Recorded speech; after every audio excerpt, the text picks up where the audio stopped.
میں ان کی وجہ سے آج ایک ایسی رسم کی نظر ہونے جا رہی ہوں جو ایک لڑکی کے لیے زندان کی قید جیسی ہے۔ آپ جھوٹی تسلیاں مت دیں بابا، نہ خود کو نہ مجھ کو، کیونکہ میں جانتی ہوں ایک بار جو اس زندان میں قید ہو گیا اس کی واپسی کی تمام راہیں مسترد ہو جاتی ہیں۔ بھررائی آواز میں انہیں حقیقت کا چہرہ دکھاتے وہ کسی کٹ پتلی کی مانند ان کے سینے سے لگی نظریں جھکا گئی تھی۔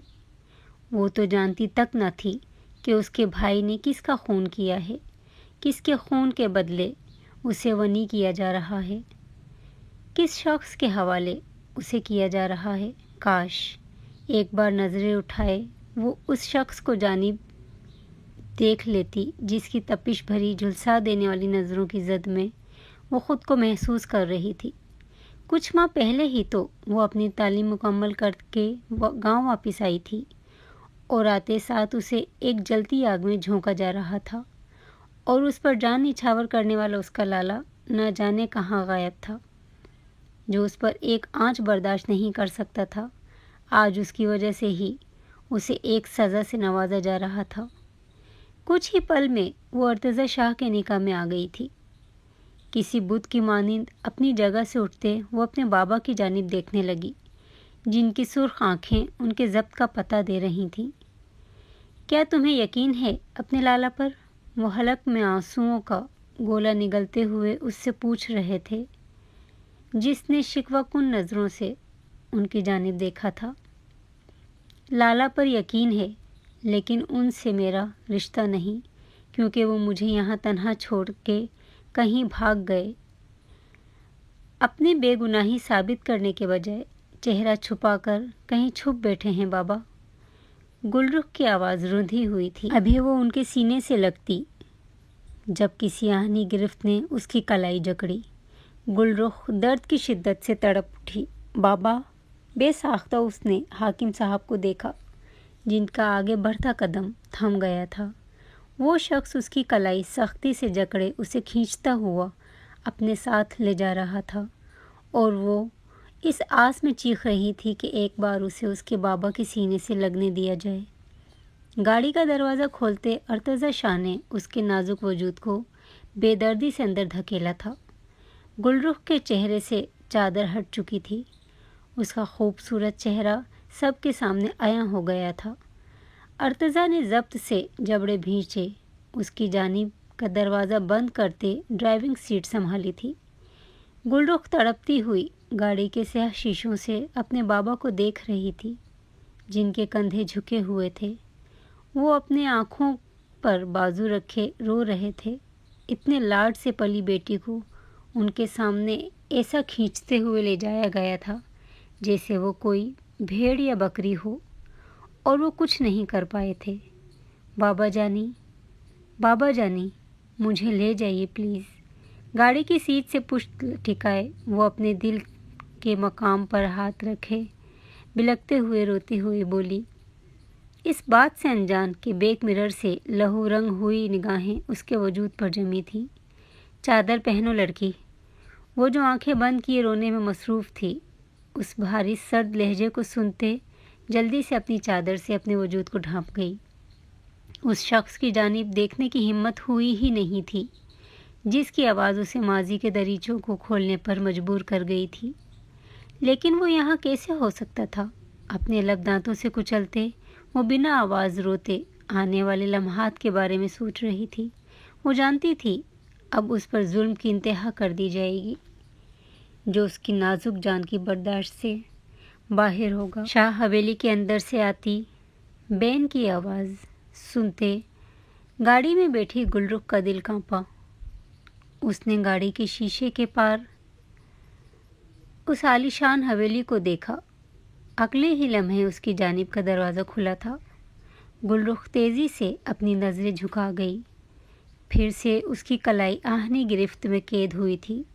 حویلی کے اندر آتے اس جابر شخص نے اس کا ہاتھ چھوڑ دیا تھا اور لمبے ڈگ بھرتے اپنے کمرے کی جانب بڑھ گیا تھا۔ گل رخ نے اپنی کلائی پر سرخ انگلیوں کے نشان دیکھے، بھیگتی نم پلکوں کی جھالر اٹھائے سامنے دیکھا جہاں دو عورتیں اسے نفرت آمیز نظروں سے دیکھ رہی تھیں۔ یہ ہے حاتم خان کی بہن جس نے تمہاری بیٹی اور تمہاری بہو کو چھینا ہے، یہ اب سے تمہارے حوالے۔ شاہ نواز کی بات سنتے نرمین بیگم نے نفرت سے اسے دیکھتے، اس تک آتے اس کے بال جکڑتے زمین پر دھکا دیا تھا۔ گلرخ زمین پر گری تھی، کانچ کی چوڑیاں ٹوٹ کر اس کی سفید کلائی میں گھپ سی گئی تھیں۔ اس کی چیخ بے ساختہ تھی، جو حویلی کے بند کمرے میں اپنی بچی کو گود میں اٹھائے اس شخص کی سماعتوں تک بخوبی پہنچی تھی۔ اس نے آنکھیں میچتے اپنی بچی پر گرفت مضبوط کی تھی، جو اس میں اپنی ماں کو ڈھونڈ رہی تھی۔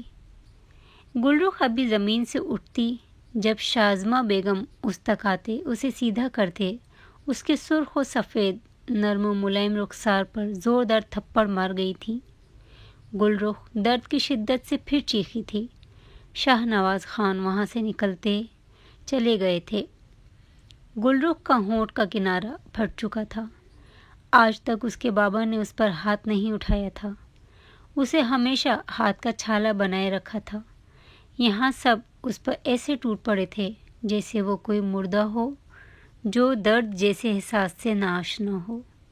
وہ لبوں پر قفل لگائے ان کے زوردار تھپڑوں اور ٹھوکروں کو برداشت کر رہی تھی، جبکہ وقتاً فوقتاً وہ ضبط کھوتے چیخ اٹھتی تھی اور اس کی دلسوز چیخیں کسی کے دل پر چابک جیسا وار کر جاتی تھیں۔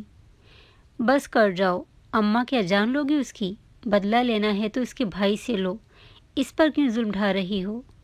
نفیسہ جو اپنے بچے کو سلاتے اب نیچے آئی تھی، گلرخ کے نیم بے ہوش وجود کو دیکھتے زوردار آواز کے ساتھ کہتے ہوئے اس تک آتے اسے ان دونوں جابر عورتوں سے بچا گئی۔ اس کا بھائی تو بغیرتوں کی طرح کہیں جا چھپا ہے، ونی میں آئی ہے یہ لڑکی، اسے ونی کی طرح سے سلوک کیا جائے۔ نفیسہ تم مت بولو بیچ میں کچھ، اس کی وجہ سے میری بیٹی مجھے چھوڑ کر چلی گئی، میری نواسی اپنی ماں کے آنچل سے محروم ہو گئی۔ شازمہ بیگم کا بس نہیں چل رہا تھا گلرخ کی سانسیں سینے سے کھینچ لیں۔ وہ اسے مارنے کے لیے آگے بڑھ رہی تھی جب نفیسہ نے ان کا ہاتھ روکا۔ اماں، آپ ہی کی موت ایسے ہی لکھی تھی، ان کی زندگی اتنی ہی تھی، خدا را رحم کھائیں، موت کا گھر ہے، یہاں تماشا مت کریں۔ نفیسہ نے ان کا ہاتھ جھٹکتے سرد لہجے میں کہتے ملازمہ کو بلایا تھا، جس نے بھاگتے ہوئے اس کی جانب آتے گلرخ کے وجود کو سہارا دیا تھا۔ گلرخ نے تشکر بھری نظروں سے نفیسہ کی جانب دیکھا، جس نے اس کے چہرے پر آئے بالوں کو پیچھے کرتے اس کے زخمی گال کو دیکھتے اپنی ماں اور تائی کو کوسا تھا، جنہوں نے ظلم کی ہر حد پار کر دی تھی۔ کیا بدتمیزی ہے یہ! ارتضی شاہ 6 مہینے کی دعا کو کاٹ میں لٹا رہا تھا جب دھڑام سے دروازہ کھلنے کی آواز پر گرجا۔ سامنے نفیسہ کو دیکھتے اس نے لب سختی سے بھینچے۔ کیا کر دیا ہے آپ نے یہ سب؟ مجھے آپ سے امید نہیں تھی بھائی۔ نفیسہ نفی میں سر ہلاتے ہوئے شکوہ کن لہجے میں بولی، کیا کر دیا ہے میں نے؟ دعا کے اوپر چھوٹا سا کمفرٹر ڈالے وہ سنجیدگی سے گویا ہوا، جبکہ اچھی طرح واقف تھا کہ وہ کس بارے میں بات کر رہی ہے۔ آپ بھی اپنے بھائی کی طرح بن گئے ہیں، جس کے لیے عورت پر ہاتھ اٹھانا معمولی سی بات ہے۔ آپ ایک جیتی جاگتی انسان کو اس گھر میں باندی بنا کر لے آئے ہیں۔ آپ کی سماعتوں نے اس کی چیخیں تو سنی ہی ہوں گی، اسے بے دردی سے مارا جا رہا تھا بھائی، اور یہ وہی لڑکی تھی میرے خیال سے جس پر آپ ایک آنچ نہیں برداشت کر پاتے تھے، جسے ذرا سی چوٹ پہنچانے کی پاداش میں آپ نے اپنے آپ کو سزا دی تھی۔ نفیسہ جیسے اس کے سارے زخم ادھیڑ گئی تھی۔ اس نے لہو رنگ آنکھیں لیے اس کی جانب دیکھا۔ ماضی کو ماضی رہنے دو نفیسہ، آج میں جیو، آج وہ میری بیوی کے قاتل کی بہن ہے، ونی ہو کر آئی ہے ادھر۔ اپنی پشت پر ہاتھ باندھے وہ سرد مہری سے گویا ہوا۔ بیوی؟ وہ بیوی جو اپنے آشنا سے ملنے جا رہی تھی اور ماری گئی تھی بھائی؟ نفیسہ طنزیہ مسکراتے ہوئے بولی۔ کیا چاہتی ہو نفیسہ تم؟ دعا کی نیند کا لحاظ کرتے وہ دبی دبی آواز میں غرایا تھا۔ جب نفیسہ نے نم نگاہوں سے اس کی جانب دیکھا، بس ایک بار اسے جا کر دیکھ آئیں اگر آپ نے کبھی زندگی میں اس سے ذرا برابر بھی سچی محبت کی ہے تو۔ نم نگاہوں سے اس کی جانب دیکھتے وہ وہاں سے نکلتی چلی گئی۔ اس کے جاتے ہی ارتضیٰ نے اپنا ہاتھ پوری قوت سے دیوار پہ دے مارا تھا۔ اگلے ہی پل وہ تیز قدموں سے اپنے کمرے سے نکلتا اس کمرے کی جانب بڑھا جہاں وہ نازک وجود پناہ لیے ہوئے تھا۔ گل رخ جو اپنا چہرہ گھٹنوں میں چھپائے گھٹی گھٹی سسکیاں بھر رہی تھی، دروازہ کھلنے کی آواز اور پھر بھاری قدموں کی دھمک اپنی جانب بڑھتی محسوس کرتے خوف سے کانپتی اپنے گھٹنوں سے منہ اٹھاتے آنے والے شخص کی جانب دیکھا اور اگلے ہی پل اسے یوں لگا جیسے حویلی کی چھت اس پر آن گری ہو۔ رضا، تم؟ بے یقینی سے اس کی جانب دیکھتے وہ گویا ہوئی، جبکہ ارتضیٰ خان اس کے سرخ نیل زدہ گال کو دیکھتے اپنی مٹھیاں سختی سے بھینچ گیا تھا۔ گل رخ نے نفی میں سر ہلایا جیسے یقین نہ کرنا چاہتی ہو اس بات پر جس بات کی گواہی اس کا دماغ اسے دے رہا تھا۔ تم مجھے ونی میں لے کر آئے ہو؟ گل رخ نے آنسوؤں کا گولا نگلتے اٹکتی آواز میں اس سے پوچھا۔ اسے کوئی جواب نہ دیتے دیکھ وہ اپنے ہاتھوں کی مٹھیاں بھینچے خود بیچ میں موجود چادر قدموں کے فاصلے کو ختم کرتے اس کے قریب آن کھڑی ہوئی۔ بے وفائی تو خوب مہارت سے کی تھی، میں نہیں جانتی تھی تم میں صفاقی بھی موجود ہے۔ تم اس قدر صفاق بھی ہو سکتے ہو کہ ایک عورت ذات سے بدلہ لوگے؟ آنکھوں سے بہہ جانے والے آنسو یکدم اس شخص کی بے وفائی یاد آتے سوکھ چکے تھے۔ مقابل کی آنکھوں میں آنکھیں گاڑے وہ لفظ با لفظ پر زور دیتے بولی۔ ارتضیٰ خان نے لب سختی سے بھینچے، اس کی آنکھوں میں ٹوٹے خوابوں کی کیچیاں دیکھیں۔ صفاق تو تمہارا بھائی بھی ہے جو نامردوں کی طرح چھپ بیٹھا ہے اور اپنی بہن کو بھیٹ چڑھا دیا ہے۔ اس کے چہرے پر جھکتے وہ سرد لہجے میں اس کے الفاظ اسے لوٹا رہا تھا۔ گل رخ نے دانت پر دانت جمائے اس شخص کی جانب دیکھا جس کی آنکھوں میں اسے ڈھونڈنے سے بھی پشیمانی نظر نہیں آئی۔ میرا بھائی نامرد نہیں ہے، وہ بے قصور ہے، بہت جلد آئے گا، اپنی بے گناہی ثابت کرے گا۔ وہ اپنے بھائی کے لیے ایسے لفظ سنتے وہ آپے سے باہر ہوتے۔ اس کا کالر جکڑے تیش کے عالم میں بولی۔ ارتضیٰ نے ایک نظر اس کے نازک ہاتھ پر ڈالی اور پھر اس کے چہرے پر جہاں چھپے انگلیوں کے نشان دیکھتے اس کے دل سے جیسے خون رس رہا تھا۔ تم پہلی اور آخری عورت ہو جس کو یہ حق حاصل ہے کہ وہ ارتضیٰ خان کی آنکھوں میں آنکھیں گاڑے اس کے گریبان کو تھام سکے۔ یکدم اس کے پہلو پر ہاتھ رکھتے اس کی پشت اپنے سینے سے لگائے وہ اس کے کان میں جھکتے سرد لہجے میں بولا۔ گل رخ نے آنکھیں سختی سے میچتے اس کی گرم سانسوں کی حدت سے اپنی گردن جھلستی ہوئی محسوس کی۔ لفظوں کے جال بننا بند کر دیں اب، آپ کے لفظوں کے جال میں پھنسنے والی نہیں۔ اس کی گرفت سے آزاد ہوتے وہ اس سے دوری بناتے تلخی سے بولی۔ لفظوں کے جال نہیں بن رہا، جو سچ ہے وہ بتا رہا ہوں۔ ارتضیٰ نے اس کی جانب بڑھتے اس کی کلائی تھامتے اپنے رومال سے ان خراشوں سے رشتے خون کو صاف کیا تھا۔ آپ کی کوئی بات سچ نہ کبھی تھی نہ کبھی ہوگی۔ ونی ہوں، مجھ پر ظلم ڈھائیے، یہ عنایتیں مت کریں۔ اپنا ہاتھ اس کے ہاتھ کی گرفت سے آزاد کرتے وہ تلخی سے بولی۔ تم نے کبھی میری باتوں پر یقین نہیں کیا تھا گل۔ ارتضیٰ کا لہجہ پستی لیے ہوئے تھا۔ گل رخ نے نم نگاہوں سے اس کی جانب دیکھا۔ یقین، اندھا یقین کیا تھا۔ آپ کے ان جھوٹے وعدوں پر، آپ کی ان جھوٹی قسموں پر، آپ کے لبوں سے ادا ہوئے ہر لفظ پر یقین کیا تھا۔ کیا ملا مجھے؟ آپ نے فقط مجھے دھوکے سے نوازا ہے۔ رضا شاہ، تسلیم کریں آپ ظالم جابر انسان ہونے کے ساتھ ساتھ بے وفا اور دھوکے باز انسان بھی ہیں۔ تسلیم کریں، مت دیکھیں یوں اس طرح مجھے آپ کی یہ آنکھیں فریب میں ڈوبی نظر آتی ہیں۔ مت دیکھیں رضا۔ اس کے گریبان کو ہاتھوں میں جکڑے وہ جھنجھوڑتے ہوئے ہذیانی انداز میں بولی۔ ارتضیٰ نے ضبط سے اس کی جانب دیکھا۔ یہ دوائی لگا لینا، وہ واپس اپنے خول میں قید ہوتے سخت لہجے میں کہتا پلٹا۔ جب گل رخ نے دوائی اٹھاتے اس کی پشت پر دے ماری۔ ماضی کو ماضی ہی رہنے دیں رضا شاہ، میرے لالا آئیں گے اور میں چلی جاؤں گی یہاں سے۔ مجھے آپ کی شکل تک دیکھنا گوارا نہیں ہے اور نہ ہی آپ کی زوجیت میں رہنا۔ ارتضا اس کے اس ننھے اور ناکام وار پر رکا تھا مگر پلٹا نہیں تھا۔ جب گلرخ اس کی پشت کو تکتے بھرائی آواز میں لہجے میں بلا کی نفرت سموئے ہوئے بولی۔ ارتضا نے ہاتھوں کی مٹھیاں سختی سے بھینچے، اپنی گردن جھٹکتے اپنے مساموں سے بھاپ نکلتی محسوس کی تھی۔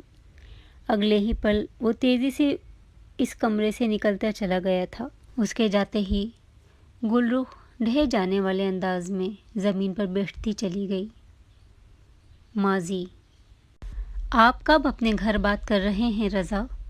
سفید یونیفارم میں مربوس گلرخ چادر میں لپٹی اپنے سامنے کھڑے اس وجاہت کے شاہکار وجیہہ مرد کو دیکھتے مسکراتے ہوئے بولی، جو اس کے ہاتھ کی انگلیوں سے کھیلنے میں مصروف تھا۔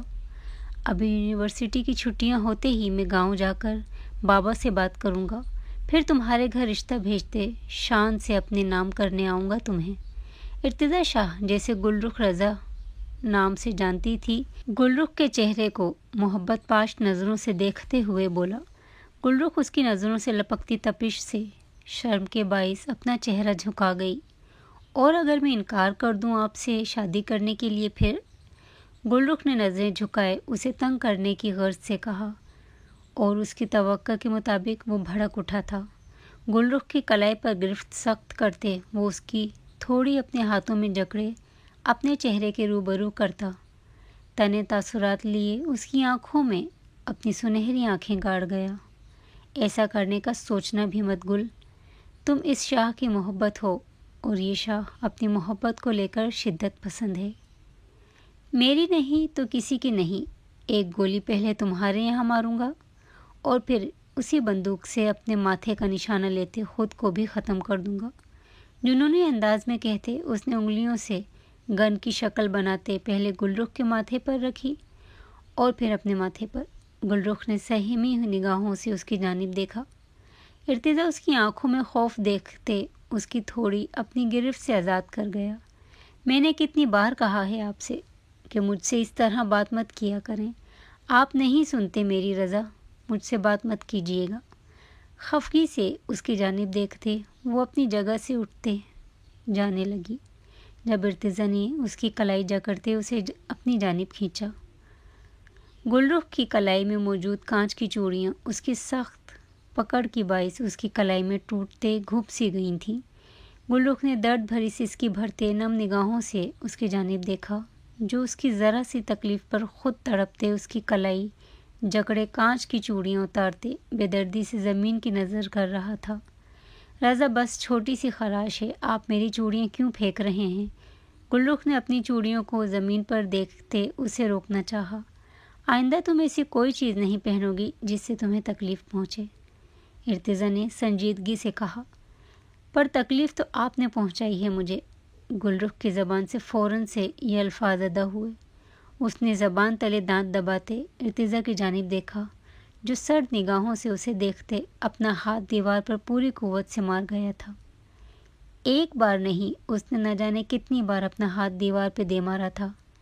گلرخ حیرت و بے یقینی کے حصار سے نکلتے چیختے ہوئے اس کا ہاتھ تھام گئی، جس سے باقاعدہ خون رس رہا تھا۔ پاگل ہو گئے ہیں آپ رضا، اپنے آپ کو کیوں چوٹ پہنچا رہے ہیں؟ گلرخ اس کے ہاتھ پر اپنا رومال باندھے نم آواز میں بولی، تمہیں تکلیف پہنچانے کی وجہ میں بنوں تو لعنت ہے پھر میری محبت پر۔ ارتضا اپنی تکلیف پر اس کے یوں تڑپ اٹھنے پر مسرور سا ہوتے ہوئے بولا۔ گلرخ اپنی دوستوں کی پکار سنتے اس نے نم شکوہ کی نگاہوں سے اس کی جانب دیکھا تھا اور وہاں سے بھاگتی چلی گئی۔ اس کی خاموشی اس بات کا ثبوت تھی کہ وہ اب اس سے خفا ہے۔ ارتضا نے ہنستے ہوئے اپنے بالوں پر ہاتھ پھیرتے ایک طرف کھڑی اپنی گاڑی کے شیشے سے باہر دیکھتی نفیسہ کو دیکھا تھا، جس نے ہنستے ہوئے نفی میں سر ہلایا تھا۔ ارتضا گلرخ کے جاتے ہی اپنی گاڑی کی جانب بڑھ گیا۔ خفا کر دیا اسے؟ اس کے گاڑی میں بیٹھتے ہی نفیسہ نے اس سے پوچھا۔ زیادہ دیر خفا نہیں رہ سکتی، مان جائے گی، گلرخ کو یاد کرتے ارتضا نے مسکراتے لہجے میں کہا۔ واہ واہ، میرا بھائی تو گودے گودے ڈوب چکا ہے اس لڑکی کے پیار میں کہ اس کی ذرا سی تکلیف پر خود کو تکلیف دے بیٹھا ہے۔ نفیسہ نے تالیاں بجاتے اسے داد دی، جسے سر کو خم دیتے اس نے وصول کی تھی۔ گاؤں جانا ہے آج، ہمارا آپی کا نکاح ہے آج، بابا نے کہا ہے شام سے پہلے پہلے حویلی پہنچنا ہے۔ نفیسہ نے یکدم یاد آنے پر اسے اطلاع دی۔ نکاح ہمارا کا اتنی جلدی؟ ارتضیٰ اس کی بات پر حیران ہوا۔ ہم باقی باتیں وہاں جا کر پتہ چلیں گی۔ نفیسہ نے اس بات میں سر ہلاتے جواب دیا۔ چلو اچھا ہے، میں بابا سے گل رخ کے بارے میں بھی بات کر لوں گا۔ ارتضیٰ کی آنکھیں اس سوچ کے تحت چمک اٹھیں۔ نفیسہ نے مسکراتے ہوئے اپنے بھائی کی جانب دیکھا، جو تھا تو اس کا تایا زاد بھائی، لیکن اسے سگے بھائیوں سے زیادہ محبت کرتا تھا۔ گل رخ کا کالج اور ارتضیٰ کی یونیورسٹی ہمراہ تھی۔ کچھ عرصے پہلے گل رخ نے اس کالج میں داخلہ کروایا تھا، جہاں پہلے ہی دن وہ ڈری سہمی سی ارتضیٰ شاہ کے دل کی گہرائیوں میں اترتی چلی گئی تھی۔ شہد رنگ آنکھوں میں گھبراہٹ کا عنصر لیے وہ ادھر ادھر دیکھتی ارتضیٰ خان کو اپنا اسیر کر گئی تھی۔ ارتضیٰ کو اپنا پہلو خالی ہوتا محسوس ہوا۔ اس کا معمول بن گیا تھا روز گل رخ کو اپنی نظروں کے حصار میں رکھنا۔ گل رخ پہلے پہل تو اس کی نظروں کا محور خود کی ذات کو بنے دیکھ نظر انداز کر جاتی تھی، لیکن آخر کب تک کرتی؟ دھیرے دھیرے اسے اس کی تپش بھری نظروں کی عادت سی ہو گئی۔ ارتضیٰ نے دیدار کے بعد اپنا قدم دوسری منزل کی جانب بڑھانا چاہا، جب اسے آگے سے نو لفٹ کا بورڈ ہری جھنڈی دکھاتا ہوا محسوس ہوا، لیکن اس نے بھی کوششیں نہیں چھوڑیں۔ وہ گل رخ سے بات کرنے کا کوئی موقع ہاتھ سے نہیں جانے دیتا تھا۔ دونوں میں بات چیت بڑھی۔ ارتضیٰ کی جانب سے تو محبت کا آغاز ہو چکا تھا۔ گل رخ کے دل میں اس شخص نے تب گھر کیا جب اسے یونیورسٹی کے کچھ لڑکے تنگ کرنے کی کوشش کر رہے تھے، اور تب نہ صرف اس نے ان لڑکوں کو دھن کر رکھ دیا تھا، بلکہ اپنی محبت کا اعتراف کرتے گل رخ کے دل کو اپنی جانب موڑ گیا تھا۔ دونوں کی محبت دھیرے دھیرے پروان چڑھ رہی تھی، جس کا اختتام شاید جدائی تھا۔ شاہ حویلی میں اس وقت موت کا سا عالم تھا۔ ایک طرف عروسی لباس میں سجی وہ گھر والوں کی نفرت بھری نگاہوں کا حصار بنی بیٹھی تھی۔ پوچھو اس بدبخت سے، کہاں ہے وہ شخص جس کا ناجائز خون یہ اپنی کوکھ میں سنبھالے بیٹھی ہے؟ کہاں ہے وہ؟ اس کے کہنے پر اس کے اتنے بڑے گناہ کو معاف کرتے ہم اسے اس شخص کے حوالے کر رہے تھے۔ شازمہ جو تمہاری بیٹی کے بقول اس سے محبت کرتا تھا، کہاں ہے وہ اب؟ مہمان اور خاندان والے جو اس قدر جلد نکاح پر پہلے ہی مجھے شک بھری نظروں سے دیکھ رہے تھے، وہ تھوکتے ہوئے گئے ہیں مجھ پر۔ رب نواز شاہ نے نفرت آمیز نگاہوں سے امارہ کے ہچکولے کھاتے وجود کو دیکھتے گرجتے ہوئے کہا۔ نفیسہ ایک طرف کھڑی اپنے آنسوؤں پر بند باندھ رہی تھی، جبکہ ارتضیٰ سنجیدگی سے سینے پر ہاتھ باندھے کھڑا یہ سب دیکھ رہا تھا۔ بابا مجھے معاف کر دیں، میری غلطی نہیں ہے، اس نے مجھے اپنے جال میں پھنسایا تھا، بابا پلیز مجھے معاف کر دیں۔ لرزتا وجود لیے وہ شدت سے روتے ہوئے ان سے معافی مانگ رہی تھی۔ کیسے معاف کر دوں تمہیں اب کون اپنائے گا؟ صرف بدنامی کا سیاہ دھبا بن کر رہ گئی ہو تم شاہ خاندان میں۔ کہاں سے لاؤں ایسا لڑکا جو تمہیں تمہاری اس ناجائز اولاد کے ساتھ قبول کرے؟ اس سے بہتر ہے کہ تم مر جاؤ، یہ اٹھاؤ گن اور ختم کر لو خود کو۔ بے تاثر لہجے میں غراتے ہوئے وہ کہتے ہوئے اس کی جانب اپنی گن پھینک گئے۔ فرش پر بیٹھی امارہ نے گن اپنے ہاتھوں میں تھامی۔ شازمہ بیگم کا دل اچھل کر حلق میں آیا۔ انہوں نے بہتی نگاہوں سے رب نواز شاہ کی طرف دیکھتے ایک نظر ایک کونے میں کھڑے ارتضیٰ پر ڈالی۔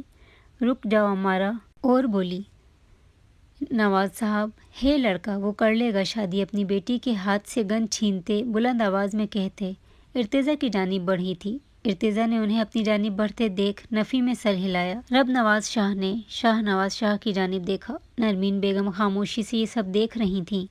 نہیں چاچی، ارتضیٰ نے ان کے قریب آنے پر دھیمی آواز میں نفی میں سر ہلایا تھا، لیکن ان کا اگلا قدم اسے پتھر کا بت بنا گیا تھا۔ وہ اس کے پیروں میں جھکتی اس کی پیروں پر ہاتھ رکھتے اسے بہتے نگاہوں سے دیکھ رہی تھیں۔ پلیز بیٹا، میری بچی کو اپنا لو، تم ہی ایک آس بچی ہو میری، گود اجڑ جائے گی بیٹا، میری خالی جھولی بھر دو، اسے اپنا لو بیٹا، میری گود اجڑنے سے بچا لو بیٹا، میں تمہارے پاؤں پڑتی ہوں۔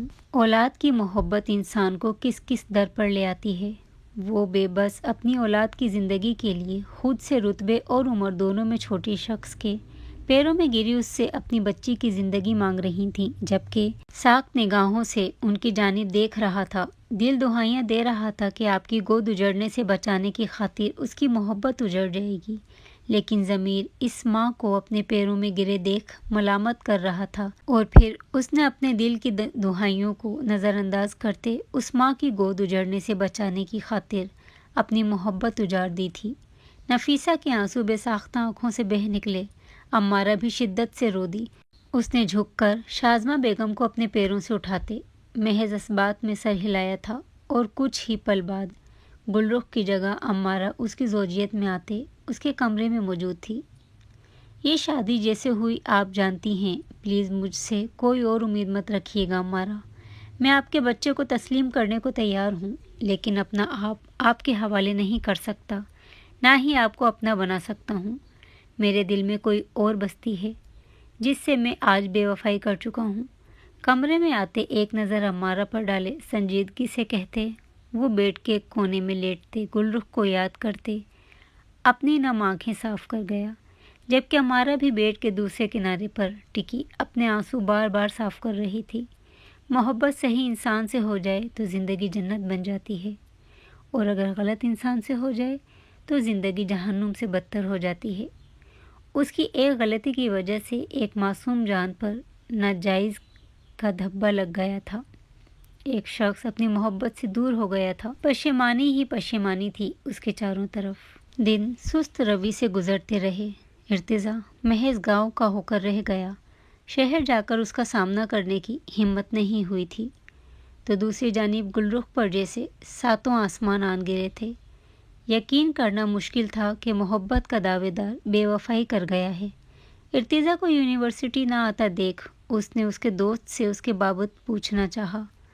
آگے سے جو خبر اسے دی گئی وہ اس نازک جان کو اذیت کے بھنور میں جھونک گئی تھی۔ اسے یقین نہیں آ رہا تھا کہ واقعی وہ شخص دغا باز تھا۔ یقین تو تب ہوا جب اس کی اپنی بیوی کے ہمراہ ایک تصویر میں دیکھا۔ محبت کا مینار دھڑ دھڑ کر کے ٹوٹا تھا۔ اب تو کوئی شک بچا ہی نہیں تھا کہ وہ شخص واقعی بے وفائی کر گیا ہے۔ اس کے سارے وعدے، ساری قسمیں جھوٹی تھیں۔ ایک ہفتہ وہ ہاسٹل میں بیمار رہی تھی۔ اس شخص کی بے وفائی نے اسے اس قدر توڑ دیا تھا کہ وہ خود کو جوڑ نہیں پا رہی تھی۔ 3 ماہ کے اذیت دہ سفر کے بعد وہ جیسے اپنی منزل کو پہنچی تھی۔ وہ شخص اب بھی اس کی یادوں میں زندہ تھا، لیکن ایک بے وفا بن کر۔ اس نے اپنا کالج بدل لیا تھا۔ وہ اس شخص سے جڑی ہر چیز سے دور چلے جانا چاہتی تھی، اس بات سے انجان کہ آنا اس نے اس شخص کے پاس ہی ہے۔ عمارہ نے ایک پیاری سی بچی کو جنم دیا تھا، جس کے آنے سے سب سے زیادہ خوش ارتضیٰ تھا۔ اس نے بچے کا نام دعا رکھا تھا، جبکہ شاہ نواز شاہ اور رب نواز شاہ کے لیے وہ ناجائز ہی تھی۔ عمارہ کی حرکت کے سبب نفیسہ کا کالج جانا بند ہو گیا تھا۔ وہ ارتضیٰ کے بڑے بھائی مصطفیٰ کے نکاح میں تھی، اور اسے مصطفیٰ کے ہمراہ رخصت کر دیا گیا تھا، جو اسے عمارہ کی طرح بد کردار سمجھ کر اس پر ہاتھ اٹھاتا، اس پر اپنی وحشت انڈیلتا، اسے ہر روز اذیت و تکلیف سے نوازتا تھا، اور وہ خاموشی سے اس کا ہر درد سہ جاتی تھی۔ گزرتے وقت نے ارتضیٰ کے ذہن نے گلرخ کو ایک پل کے لیے بھی اپنی یادداشت سے نہیں مٹایا تھا۔ وہ آج بھی پہلے روز کی مانند اس کے دل اور دماغ میں زندہ تھی، لیکن اس نے عمارہ کو معاف کرتے اسے اس کا حق دے دیا تھا۔ وہ اس کی حق تلفی کر کے اس کا گناہ گار نہیں بننا چاہتا تھا۔ یہ بھی معمول کا دن تھا جب عمارہ کا فون بجا۔ اپنے فون پر آئے پیغام کو دیکھتے اس کا رنگ لٹھے کی مانند سفید پڑا تھا۔ اس کی پیشانی عرق آلود ہوئی۔ ایک نظر اپنے ساتھ بیٹھی ماں اور تائی پر ڈالتے وہ اپنے کمرے کی جانب بڑھ گئی۔ نفیسہ جو اسی جانب آ رہی تھی، اپنی بہن کی ہوائیاں اڑے چہرے کی جانب دیکھا اچنبھے کا شکار ہوئی تھی۔ اس کے کمرے میں بند ہوتے ہی وہ بھی کندھے اچکائے اپنے کمرے کی جانب بڑھ گئی۔ کیا چاہیے اب تمہیں؟ میری زندگی برباد کر کے تمہیں سکون نہیں ملا؟ کمرے میں آتے کال پک کر کے عمارہ بھرائی آواز میں بولی۔ برباد کر دی؟ تمہاری زندگی سنور گئی ہے۔ اپنے کزن سے شادی جو کر لی تم نے، محبت کے دعوے تو مجھ سے کرتی تھی تم۔ فون کی دوسری جانب موجود آصف حقارت سے بولا۔ تم کیا چاہتے ہو؟ عمارہ کا دل بیٹھے جا رہا تھا۔ ملنے آؤ مجھ سے، ورنہ اپنی اور تمہاری تصاویر سوشل میڈیا کی زینت بنا دوں گا۔ ایڈریس بھیج رہا ہوں، یاد رکھنا، نہیں آئی تو اگلے 10 منٹ کے اندر تمام تصاویر سوشل میڈیا پر گردش کرنے لگیں گی۔ آصف نے کہتے ہی فون بند کر دیا۔ امارہ نے ڈبڈبائی نگاہوں سے موبائل کی جانب دیکھا اور اگلے ہی پل اپنے بال مٹھیوں میں جکڑ گئی۔ کوئی اور چارہ نہیں تھا، اسے جانا ہی تھا ملنے، ورنہ وہ شخص اس کی عزت کو نیلام کر دیتا۔ 6 ماہ کی دعا کو اپنی ماں کے حوالے کر کے سہیلی کے گھر جانے کا بہانہ کر کے تیز قدموں سے حویلی سے نکل رہی تھی، جب اس کی ٹکر نفیسہ سے ہوئی۔ امارہ کے ہاتھ سے موبائل چھوٹتے زمین پر گرا۔ جیسے اٹھانے کے لیے نفیسہ نیچے جھکی اور اسکرین پر چمکتے آصف کے نام کو دیکھتے ہی نفیسہ نے بے یقینی سے اپنی بہن کی جانب دیکھا، جو اس سے موبائل جھپٹتے اس سے نظریں چرائے وہاں سے نکلتی چلی گئی تھی۔ نفیسہ نے تیزی سے اندر آتے ارتضیٰ کو فون کر کے سب بتایا تھا۔ جیسے سنتے ارتضیٰ کی کنپٹی کی رگیں سلگ اٹھی تھیں۔ وہ اس وقت ڈیرے پر موجود تھا۔ اپنی گاڑی کی جانب بڑھتے وہ ڈرائیونگ سیٹ پر براجمان ہوتے تیز رفتاری سے آگے بڑھ گیا تھا۔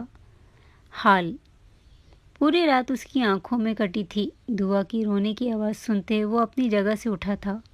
اس کے فیڈر کو خالی دیکھتے وہ دعا کو گود میں اٹھائے کمرے سے باہر کچن کی جانب بڑھا۔ کچن سے آتی آوازوں کو سنتے ارتضیٰ کے ماتھے پر بل پڑے تھے۔ کچن میں داخل ہوتے اتنی ٹھنڈ میں اسے دوپٹے سے ندار بالوں کا جوڑا بنائے برتن دھوتے دیکھ ارتضیٰ کے حواس بھننا اٹھے تھے۔ رات کے آخری پہر جب سب خواب و خرگوش کے مزے لوٹ رہے تھے، وہ برتن دھو رہی تھی۔ کیا کر رہی ہو اس وقت تم یہاں؟ وہ جو رونے کا شغل فرماتے برتن دھو رہی تھی، ارتضیٰ کی بات سنتے اپنی جگہ سے 2 فٹ اوپر اچھلتے پلٹتے اسے دیکھنے لگی۔ ارتضیٰ اس کی بھیگی آنکھیں اور سرخ ناک دیکھ کر جبڑے بھیج گیا۔ یقیناً اسے سردی لگ رہی تھی۔ برتن دھو رہی ہوں، سنجیدگی سے جواب دیتے اس نے ایک نظر اس کی گود میں موجود اس بچی پر ڈالی۔ سینے میں کچھ چھن سے ٹوٹا تھا۔ اس کی آنکھوں سے بہتے آنسوؤں میں اضافہ ہوا۔ ارتضیٰ اس کی نظروں کا مرکز دعا کو بنی دیکھتے جیسے اس کی بہتی نگاہوں سے اندر تک جھانک گیا تھا۔ وہ کیا سوچ رہی تھی وہ جان گیا تھا۔ جاؤ سو جاؤ، ضرورت نہیں ہے یہ کام کرنے کی۔ ارتضیٰ کا لہجہ حتمیہ تھا۔ آپ کی والدہ کہہ کر گئی ہیں اگر میں نے سارے برتن نہیں دھوئے تو وہ میرے بال کاٹ دیں گی، اور مجھے میرے بال بہت پیارے ہیں۔ بھرائی آواز میں پر لاکھ قابو پانے کی کوشش کی تھی لیکن کر نہیں پائی تھی۔ اس کی جان اٹکتی تھی اپنے بالوں پر۔ ارتضیٰ اپنی آنکھیں ضبط سے میچ کر کھول گیا۔ یہ کیوں رو رہی ہے؟ وہ نہیں دینا چاہتی تھی اس بچی پر دھیان، لیکن اسے مسلسل روتے دیکھ وہ نہ چاہتے ہوئے بھی اس سے مخاطب ہوئی۔ اسے بھوک لگی ہے، دودھ بنانا ہے اس کا، ارتضیٰ نے اپنی پیشانی مسلتے ہوئے بتایا۔ اس وقت ایک رشتے میں بندھے ہونے کے باوجود ان دونوں کے بیچ اجنبیت کی ایک دیوار قائم تھی۔ میں بنا دیتی ہوں، اپنے ہاتھ پانی سے دھوتے سپاٹ لہجے میں کہتی وہ اس کی طرف پلٹتے دعا کے لیے دودھ بنانے لگی۔ ارتضیٰ ایک ٹک اس کی جانب دیکھ رہا تھا۔ بہت دنوں بعد جیسے وہ سکون جیسے احساس سے روشناس ہوا تھا۔ یہی منظر تو اس نے تصوراتی دنیا میں سوچا تھا وہ ہو اس کے پاس پر حق سے۔ ارتضیٰ کو معلوم نہیں تھا اس کا یہ تصور اس طرح سے حقیقت کا روپ دھارے گا۔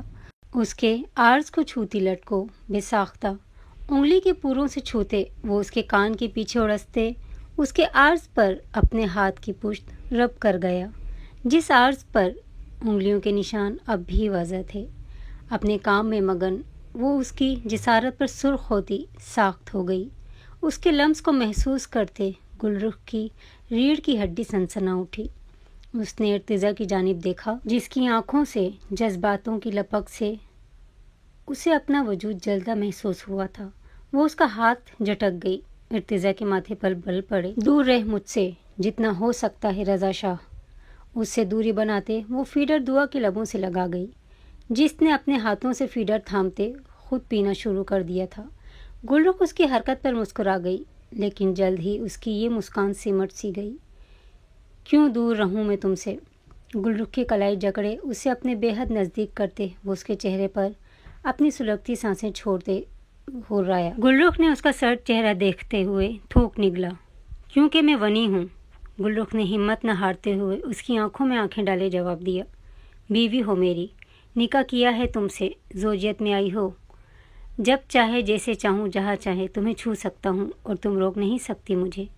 میرا حق لینے سے؟ اس کے جواب پر اس کا چہرہ تن اٹھا تھا۔ سرد لہجے میں اسے باور کرایا کہ وہ اس پر حق رکھتا ہے، اور کر ہی کیا سکتے ہیں؟ پہلے بے وفائی، پھر صفاقی اور درندگی، بس زبردستی ہی رہ گئی تھی، وہ بھی کر لیجیے گا۔ میرے دل میں موجود نفرت بھی بتدریج بڑھتی چلی جائے گی۔ اپنی کلائی آزاد کروانے کی صحیح کرتے وہ دانت پیستے ہوئے بولی۔ جب وہ اپنا ہاتھ اس کی پشت سے گزارتے ضبط کھوتے، اس کے لبوں کو اپنی گرفت میں لیتے، اسے زبردستی کا صحیح مطلب بتا گیا تھا۔ وہ ایک ہاتھ سے اس پر گرفت اس قدر مضبوط کیا ہوا تھا کہ گلرخ لاکھ مزاحمت کے باوجود اس کی گرفت سے نکلنے سے قاصر تھی۔ اسے اپنی سانسیں ٹوٹتی ہوئی محسوس ہو رہی تھیں۔ اس کے سینے پر وار کرتے اس نے اس سے آزادی لینی چاہی۔ جب وہ اس کی بند ہوتی سانسوں کا خیال کرتے، اس کی گردن پر جھکتے گہرا سانس اس کی سندلی سی مہک میں بھرتے، اس کی گردن پر اپنے دانت گاڑ گیا۔ گلرخ جو گہرے سانس بھرتے اپنی سانسیں بحال کر رہی تھی، ارتضا کی اس جسارت پر سر سے پاؤں تک کانپ اٹھی تھی۔ زبردستی اور حق کا مطلب تفصیل سے بتاؤں گا، ابھی میرے اس عمل سے جان لو کہ تم میری بیوی ہو اور میں تم پر حق رکھتا ہوں۔ اس کا گال تھپ تھپاتے ہوئے وہ اس کے عرض پر اپنے لب رکھتے دعا کو لیتے ہوئے کچن سے نکلنے لگا۔ جب کچھ یاد آنے پر وہ پلٹا اور اس کا ہاتھ تھامے اسے لیے آگے بڑھا۔ کہاں لے جا رہے ہیں مجھے؟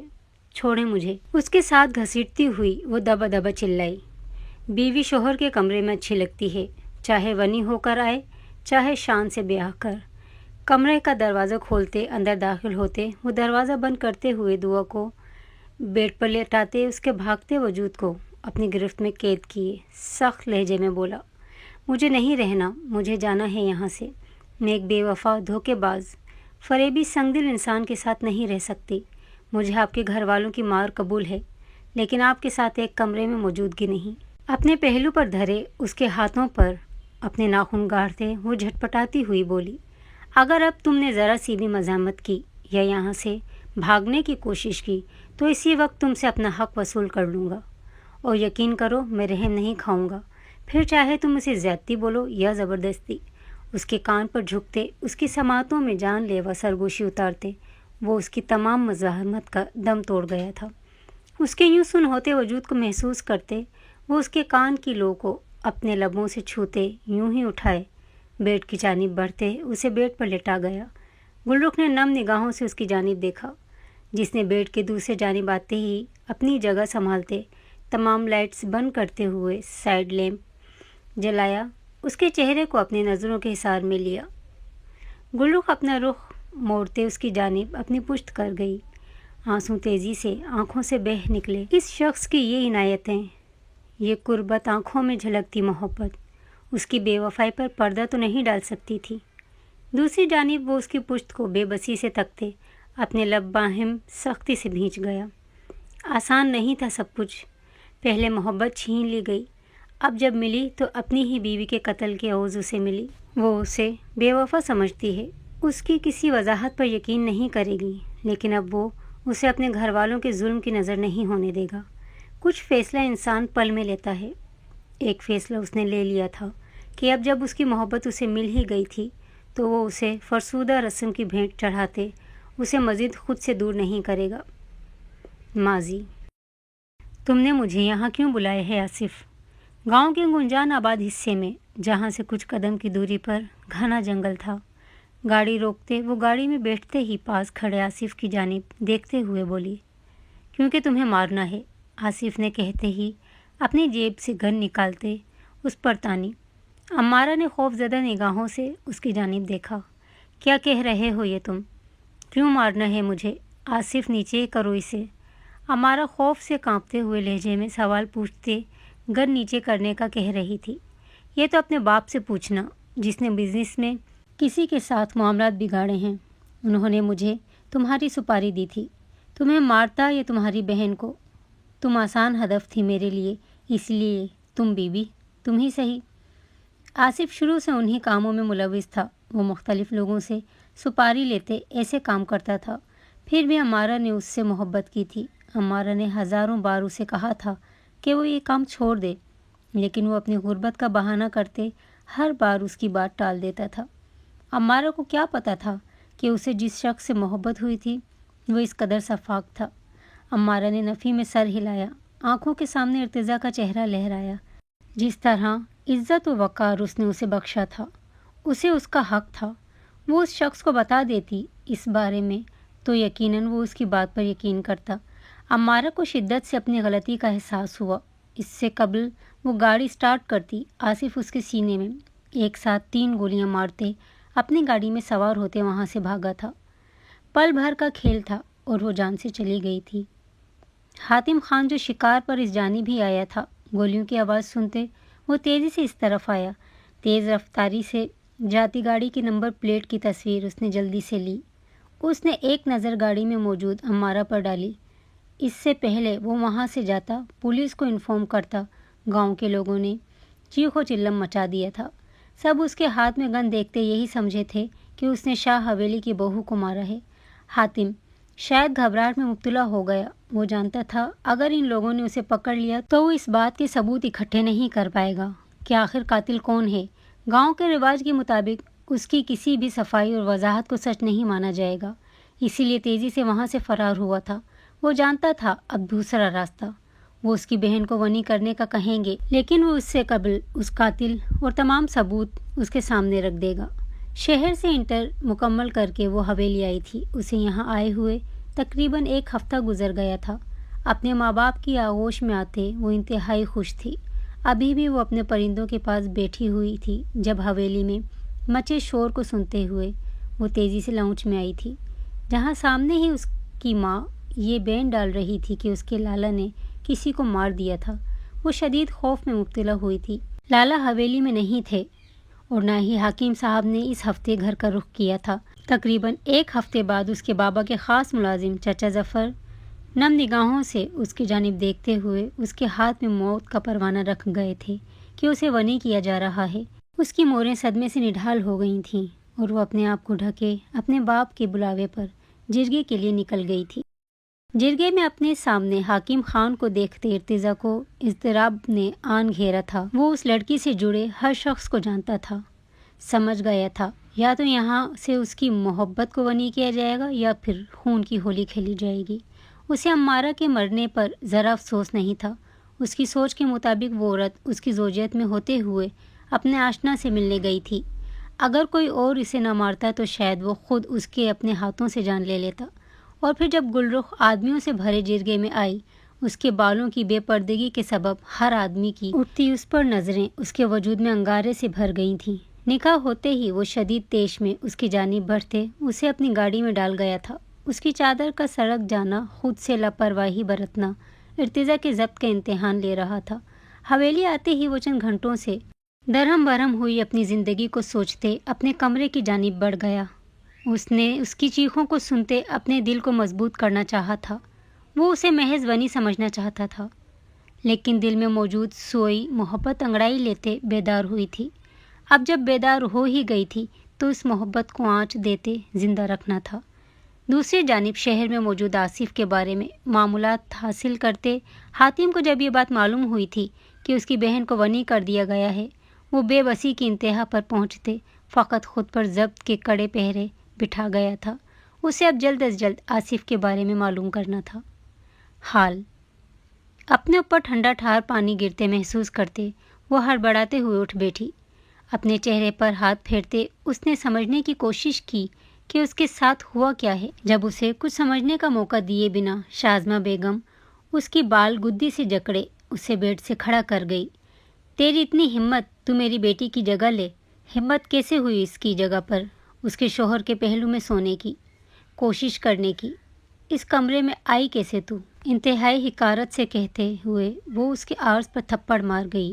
گلرخ کے حواس جھنجھنا اٹھے، آنسو متواتر آنکھوں سے بہہ نکلے۔ وہ میرے شوہر ہیں، اب نہ جانے کہاں سے اتنی ہمت آئی تھی کہ وہ انہیں جواب دے بیٹھی اور اپنے لیے مشکل کھڑی کر بیٹھی۔ شازمہ بیگم تیش سے پاگل ہوتی ہوئی اس کے عارض پر در تھپڑ مارتے، اس کے چیخنے چلانے گڑ گڑاہٹ کو نظر انداز کرتی اسے لیے لاؤنج میں آئیں۔ اسے فرش پر پھینکتے وہ گہرے سانس بھرنے لگیں۔ فرش پر گری گلرخ ہچکیاں بھرتے ہوئے زوردار آواز کے ساتھ رونے لگی۔ جاؤ کینچی لاؤ، اس کے بال کاٹتے، اس کی خوبصورتی میں کمی کرو، میرے داماد کو پھنسانا چاہتی ہے اپنی خوبصورتی کے جال میں۔ شازمہ بیگم نے ملازمہ کو کینچی لانے کا کہتے ہوئے اس کے وجود پر ٹھوکر ماری تھی، جو دوپٹے سے ندار، بے پردہ، یوں سب کے سامنے اپنے آپ کو حد درجہ بے بس محسوس کر رہی تھی۔ اس نے نفی میں سر ہلایا۔ پلیز مت کریں، رحم کھائیے۔ گڑ گڑاتے ہوئے وہ ان سے فریاد کرتی، انہیں روکنے کی کوشش کر رہی تھی، جب شازمہ بیگم اس کے بال گدے سے جکڑے نفرت آمیز نظروں سے اسے دیکھنے لگی۔ اس سے قبل وہ اس کے بال کاٹتی، نفیسہ چیختی ہوئی ان تک آتے ان کے ہاتھ سے کینچی تھام گئی۔ پاگل ہو گئی ہیں کیا آپ؟ اماں، آپ کیا کرنا چاہ رہی تھی؟ آپ خدا کو مانیں، رحم کھائیں۔ روز اپنی بیٹی کو پٹتے دیکھتی ہیں، تڑپتے دیکھتی ہیں، پھر بھی مظلوم پر ظلم کرتے میرے لیے عذاب بنا رہی ہیں۔ مکافات عمل سے ڈریں اماں، ڈریں، ہوش میں آ جائیں، پاگل مت بنیں۔ گل رخ کے وجود کو اپنے سینے سے لگائے وہ روتے ہوئے بولی۔ تنگ آ گئی تھی اپنی ماں کو اس طرح دیکھتے ہوئے۔ اس کی ماں اپنی بیٹی کی جدائی میں ذہنی توازن کھو بیٹھی تھی۔ تم اس کی طرفداری کر رہی ہو جو تمہاری بہن کی جگہ لینے کی کوشش کر رہی تھی۔ یہ تمہاری بہن کے حق پر ڈاکہ ڈال رہی تھی۔ شازمہ بیگم بیٹی کے یوں گل کی طرف داری کرنے پر بھڑک اٹھی۔ آپی کی جگہ یہ نہیں چھین رہی، اس کی جگہ آپی نے چھینی تھی۔ آپ نے آپی کو زبردستی بھائی پر تھوپا تھا۔ بیٹی کے ہر عیب پر پردہ نہیں ڈالتے اماں، جہاں وہ غلط ہو، جہاں وہ اپنی عزت کے ساتھ گھر کی عزت بھی خراب کر دینے والے راستے پر گامزن ہو جائے، اسی وقت بیٹی کے قدموں میں بیڑیاں ڈال دینی چاہیے۔ اس کے ہر عیب کو چھپانا نہیں چاہیے۔ اس نے نہیں چھینا کسی کا بھی مقام، بلکہ اس کا مقام چھینا تھا آپ نے، آپی نے۔ وہ آپا کھوتے ہوئے انہیں حقیقت کا آئینہ دکھا گئی۔ شازمہ بیگم کے لفظ ختم ہوتے وہ خاموشی سے وہاں سے نکلتی چلی گئی۔ پانی لاؤ۔ ان کے جاتے ہی نفیسہ نے ملازمہ کو پانی لانے کا کہا۔ گل رخ کے وجود کو سہارا دیتے اٹھاتے اس نے صوفے پر بٹھایا۔ ملازمہ کے پانی لانے پر نفیسہ نے اس کے لبوں سے گلاس لگایا تھا۔ وہ ایک سانس میں سارا پانی پی گئی۔ پلیز مجھے جانے دیں یہاں سے، مجھے میرے بابا کے پاس جانا ہے۔ کوئی اچھا نہیں ہے یہاں، یہاں سب بہت بے رحم ہیں، سنگ دل ہیں۔ وہ اپنے آنسو صاف کرتے ہوئے ہچکیاں بھرتے ہوئے بولی۔ بھائی بھی نہیں ہیں اچھے؟ نفیسہ نے محبت سے اس لڑکی کو دیکھتے ہوئے پوچھا۔ اس کے عارض پر چھپے نشان دیکھتے اسے رحم آیا تھا۔ وہ سب سے زیادہ ظالم ہیں، دھوکے باز، فریبی، جھوٹے، بے وفا۔ ارتضیٰ کو یاد کرتے وہ بھرائے آواز میں بولی۔ بھائی بے وفا نہیں تھے اور نہ ہیں۔ نفیسہ کے کہنے پر اس نے چونکتے ہوئے اس کی جانب دیکھا، جو اسے تمام حقیقت سے واقف کرواتی چلی گئی۔ اسے بے وفائی ہی تو کہتے ہیں۔ سب کچھ سننے کے بعد اس کے آنسوؤں کی شدت میں اور اضافہ ہوا تھا۔ یہ بے وفائی نہیں، مجبوری تھی۔ بھائی کی جگہ خود کو رکھتے ہوئے سوچو، ایک ماں تمہارے پیروں پر گرے، تم سے فریاد کرے تو تم کیا کرو گی؟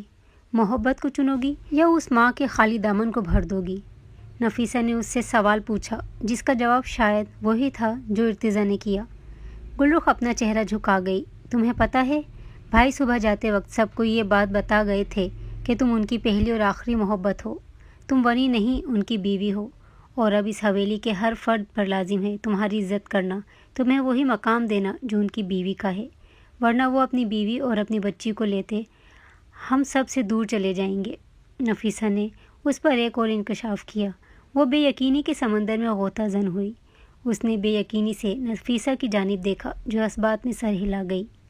پورچ میں گاڑی کے ٹائر چڑچڑانے کی آواز سنتے ہوئے ان دونوں نے داخلی دروازے کی جانب دیکھا، جہاں سے تیز قدم اٹھاتا وہ اس تک آتے، گھٹنوں کے بل بیٹھتے ہوئے، اس کے عارض پر ہاتھ رکھتے ہوئے، انگلیوں کے نشان دیکھتے ہوئے اپنے جبڑے سختی سے بھینچ گیا۔ گل رخ ایک ٹک اس شخص کے چہرے پر پھیلے اضطراب کو دیکھ رہی تھی جو اب اس کے بالوں کو چھوتے ہوئے دیکھ رہا تھا کہ کہیں اس کے بال کاٹے تو نہیں۔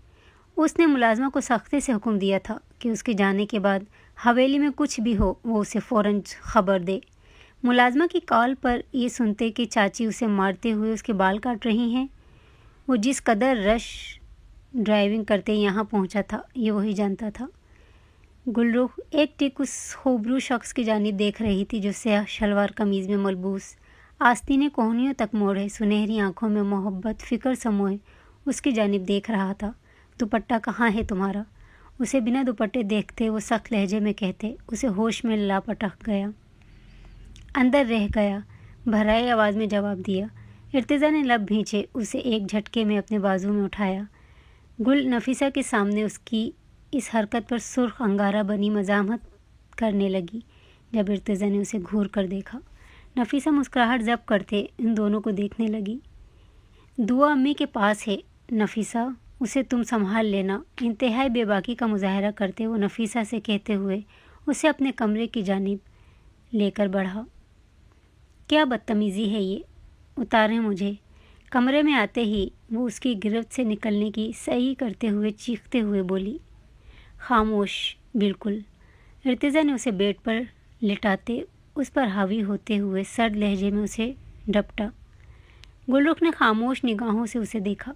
اسے دیکھتے دیکھتے کب آنسو اس کی آنکھوں سے بہہ نکلے اسے پتہ ہی نہیں چلا۔ اتنے سارے آنسو آخر کہاں سے آتے ہیں تمہارے پاس؟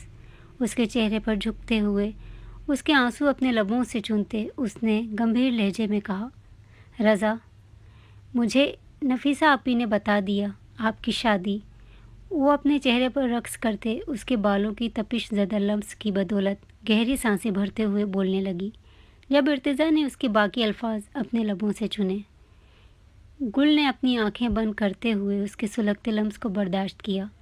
اس کی سانسوں کو آزادی بخشتے وہ اس کے عارض پر اپنے رب رکھتے، جیسے اس کے ہر درد کا مداوع کر رہا تھا، اس کے زخموں پر مرہم رکھ رہا تھا۔ ابھی کچھ مت کہنا، اچھا ہے تم سچائی سے واقف ہو گئی ہو۔ اب مجھے میری محبت کو اپنے نام کرنے دو کہ اس وصل کے لیے میں تڑپا ہوں۔ تمہیں پانے کی تڑپ میری رگ رگ میں بس چکی ہے، خمار زدہ لہجے میں کہتے ہوئے وہ اس کی سانسوں پر ایک بار پھر قابض ہوتا اس کے وجود میں گم ہوتا چلا گیا۔ گلرخ بھی اپنی ہر مزاحمت تک کرتے اپنے آپ اسے سونپ گئی۔ خان حویلی کے باہر ہوتے شور و غل نے خان حویلی کے مکینوں کی نیند بھگ سے اڑائی تھی۔ وہ جو گل کو اپنے حصار میں قید لیے کافی عرصے بعد گہری نیند سویا تھا، شور نے اس کی نیند میں خلل ڈالا۔ گلرخ بھی بیدار ہوتے ہوئے ایک نظر اس کی جانب دیکھتے ہوئے اس سے اپنی نظریں پھیر گئی تھی۔ اس کی قربت میں رنگی، اس کی خوشبو میں بسی وہ ارتضیٰ کو انتہائی خوبصورت لگ رہی تھی۔ ارتضیٰ کا دل تھا اس کے حسن کو سراہے، لیکن باہر کے بڑھتے شور نے اس کا موڈ غارت کیا۔ لیٹی رہنا ایسے ہی، میں آ رہا ہوں، خبردار جو یہاں سے اٹھی۔ گلرخ کو بیڈ سے اٹھتا دیکھ وہ اسے وارن کرنے والے انداز میں کہتا اپنا کرتا پہنے باہر کی جانب بڑھا۔ گل کیوں اس کی بات سنتی؟ تجسس کھائے جا رہا تھا کہ آخر باہر ایسا کیا ہے۔ سلیقے سے دوپٹہ اوڑھے وہ بھی کمرے سے باہر نکلی۔ شاہ نواز شاہ، ارتضیٰ شاہ، باہر آؤ۔ اپنے کمرے سے باہر نکلتے اس نے ارتضیٰ کی گھوریوں کو نظر انداز کیا تھا۔ جب اپنے لالا کی آواز سنتے وہ سب چیزوں کو پیچھے چھوڑتے ہوئے ننگے پاؤں باہر بھاگی۔ لالا، حویلی کے وسیع لون میں اپنے لالا کو دیکھتے ہوئے وہ بھاگتے ہوئے اس کے سینے کا حصہ بنی۔ لالا کی جان، حاتم اسے اپنے سینے میں بھینچے محبت سے بولا۔ اس کے ساتھ حاکم صاحب بھی موجود تھے، پولیس کے کچھ افسران اور ہاتھوں میں ہتھکڑیاں پہنا آصف بھی۔ ارتضیٰ اور باقی حویلی کے مکین بھی باہر آئے۔ جب حاتم نے ارتضیٰ شاہ کی جانب دیکھا، تمہاری بیوی کا اصل قاتل یہ رہا، یہ رہے تمام ثبوت، تمہارے چچا کے بزنس رائولوں نے قتل کروایا تھا، اسے بھی پولیس ڈھونڈ رہی تھی۔ فائل اس کی جانب پھینکتے حاتم سرد لہجے میں بولا۔ وہاں موجود ہر فرد کی آنکھوں میں بے یقینی بھرا تاثر ابھرا۔ اس بات سے فقط نفیسہ اور ارتضیٰ واقف تھے کہ وہ آصف سے ملنے گئی تھی، لیکن اب آصف کے بتانے پر کہ اس نے زبردستی بلایا تھا، وہیں ان دونوں کو اپنی سوچ پر شرمندگی کے ساتھ ساتھ آصف پر شدید تاؤ بھی آیا تھا۔ سب کچھ تمہارے سامنے ہے، اب آزاد کرو میری بہن کو، طلاق دو اسے۔ اپنے لالا کی بات سنتے ہوئے ارتضیٰ کی قربت کے رنگ اس کے چہرے سے ہٹتے چلے گئے، اس کا رنگ متغیر ہوا، جبکہ ارتضیٰ کو لگا گویا پگھلا ہوا سیسا اس کے کانوں میں ڈول دیا ہو۔ حاکم صاحب خاموشی سے کھڑے جواب سننا چاہتے تھے ارتضیٰ کا، جو اس کی آنکھیں دے بھی رہی تھیں۔ ارتضیٰ نے اپنی مٹھیاں کس کر بھینچیں، ماتھے اور گردن کی رگیں پھول اٹھیں۔ تمہاری بہن میری بیوی ہے، آزادی صرف میری موت کی صورت میں اسے مجھ سے ملے گی، اسی لیے تیاریاں شروع کرو اپنی حویلی جا کر، اپنی بیوی کو میں شان سے لینے آؤں گا۔ ارتضیٰ نے ایک ایک لفظ اس انداز میں ادا کیے تھے جیسے اس کے دانتوں کے بیچ میں حاتم کی گردن ہو۔ حاتم نے ارتضیٰ کی بات سنتے ہی اپنی بہن کی جانب دیکھا، جس کی لرزتی پلکیں، سرخ عارض چہرے پر چھائی شرم و حیا اسے بہت کچھ سوچنے پر مجبور کر گئی تھی، اور اپنے بابا کی جانب جنہوں نے اس بات میں سر ہلایا تھا۔ ٹھیک ہے، میں تیار ہوں، آج آنا جمعے کو اپنی بیوی لینے، حاتم نے فیصلہ سنایا۔ گل کے لبوں پر مسکان نے اپنی جگہ بنائی۔ پولیس آصف کو لیے وہاں سے پہلے ہی چلی گئی تھی۔ گل نے خود کو ارتضیٰ کی نظروں کے حصار میں محسوس کرتے ہوئے نظریں اٹھائیں، اس کی جانب دیکھا۔ اسے اپنی جانب ہی لو دیتی محبت پاش نگاہوں سے دیکھتے پا کر وہ اپنی نظریں جھکا گئی، اپنے بھائی کے حصار میں وہاں سے نکلتی ہوئی چلی گئی۔ سرخ روسی لباس پور پور ارتضیٰ کے لیے سجائے، ہاتھوں پر اس کے نام کی مہندی لگائے وہ اس کی سیج سجائے بیٹھی تھی۔ بیبی کاٹ میں دعا سو رہی تھی۔ گل نے ایک مسکراتی نظر دعا پر ڈالی۔ جب اسی لمحے وہ کمرے میں داخل ہوا، گل اپنی نظریں جھکا گئی۔